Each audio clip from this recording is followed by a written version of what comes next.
Bueno, Miguel Corby, hoy quiero hablarle de el propósito. ¿Cuál es el propósito? Mi propósito. Es un tema un poco controversial, porque si vemos en las grandes religiones, siempre ha habido ese representante de Dios, o de los dioses, según el caso, que tuvo un propósito. De hecho, lo colocan como cuando nació y después cuál fue su propósito. Jesús. Morir por nosotros. Los padres permitieron que eso sucediera.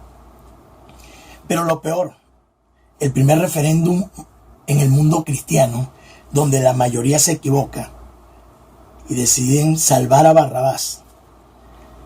En el caso nuestro de los mortales, particularmente pienso que nosotros no tenemos un solo propósito.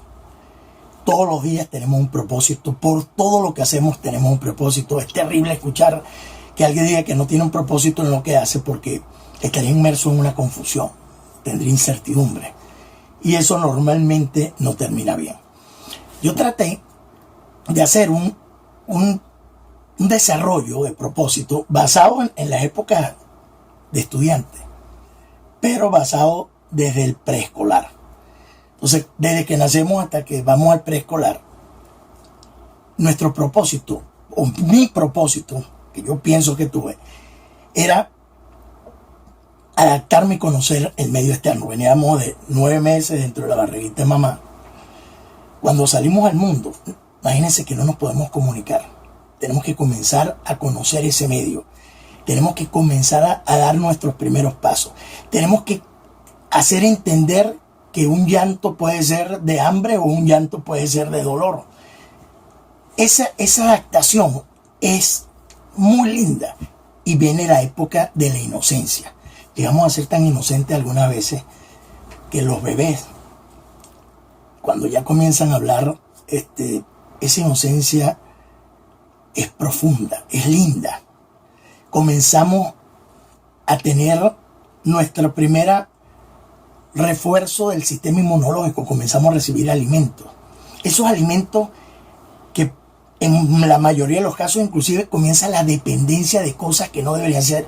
Por ejemplo, uno veía mucho que la mamá iba a hacer un tetero y decía, bueno, se lo ponía, no, está caliente.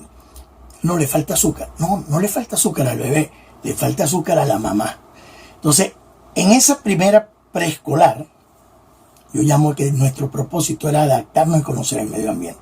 Pasamos a la época escolar, la época bonita donde comenzamos a conocer, a tener amigos, donde era la época de la igualdad, ¿saben? Ahí no teníamos claro quiénes eran ricos, quiénes eran pobres.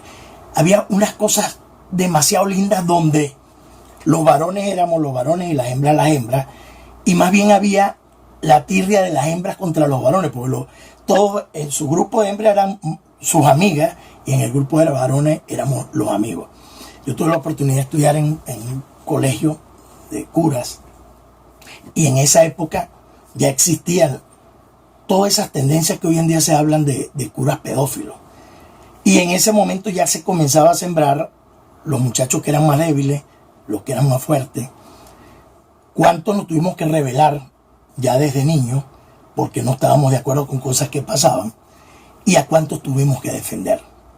O sea, esa época es la que yo llamo la época de la igualdad, donde todos teníamos el concepto de igualdad.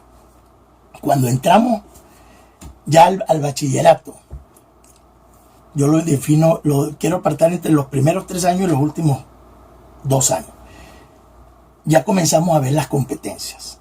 Yo lo llamo donde comenzamos a diferenciarnos, donde comienzan a enamorarnos de las muchachas, los muchachos ya, los grupos comienzan a dispersarse, comienza a haber muchas cosas lindas porque los que les comienza a gustar la música, etc. Hay un nacimiento de las cosas que queremos hacer, el deporte, la música.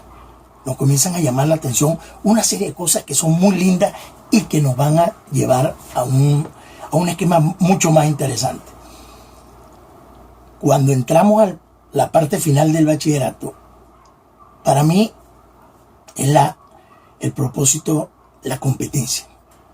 El querer saber qué queremos ser.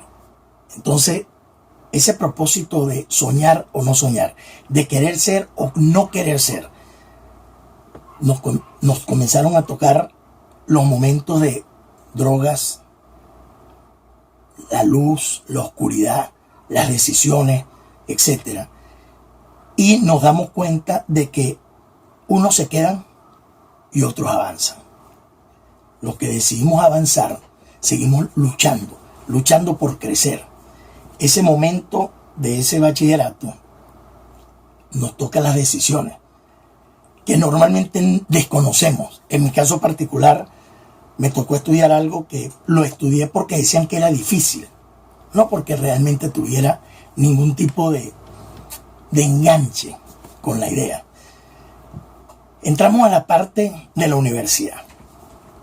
El propósito, vencer el miedo.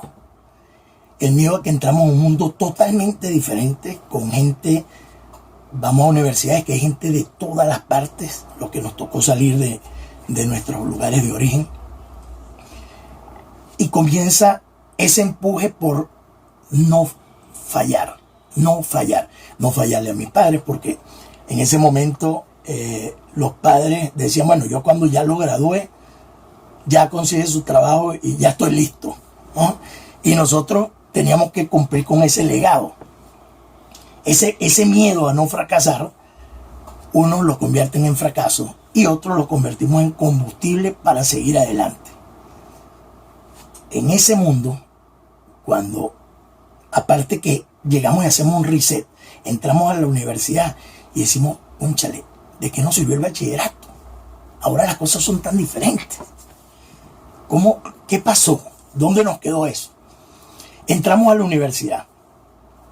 Sí, esa universidad que nos prepara, dependiendo de cada una de las carreras, para afrontar la calle, para afrontar la parte profesional, donde entramos a unas empresas que nos dieron mucho, nosotros les dimos mucho, donde comenzamos a dar cuenta que inclusive nos pagan por aprender, nos pagan por nuestros errores, donde nos damos cuenta que son mundos donde nos convertimos o vemos cosas bipolares, porque vemos gente muy mediocre y gente brillante, donde si tuvimos la oportunidad de repente de hablar con un dueño de una gran empresa, tuve una particular experiencia donde me tocó decirle que si él alguna vez había entrado aterrizando a Ciudad de México, porque en Ciudad de México hay mucho smog, y entonces el sol algunas veces pasa entre las nubes y se ve como un círculo de luz.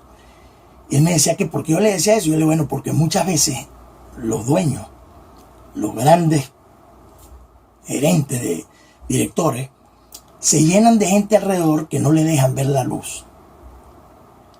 Entonces nos comenzamos a dar cuenta que hay cosas muy lindas que aprendemos, que somos recompensados y que ese mundo nos prepara para realmente la parte profesional. Una parte profesional donde entendemos que el propósito es el resultado. Si no da resultado, la cosa se pone bien difícil. Sin embargo, te preparas para estar fuera y ser tu propio dueño. Por eso es que dicen que cuando tú le pagas a un niño para que aprenda a leer, lo estás convirtiendo en un empleado. Tienes que por convicción convertirlo en un hábito para que evolucione. Cuando esa parte profesional nos casamos, comenzamos a sentir que tenemos los deberes. Esos deberes que si cumpliéramos, todo trabajara a la perfección. Con nuestros hijos, la educación, la casa, la protección, la salud, etc.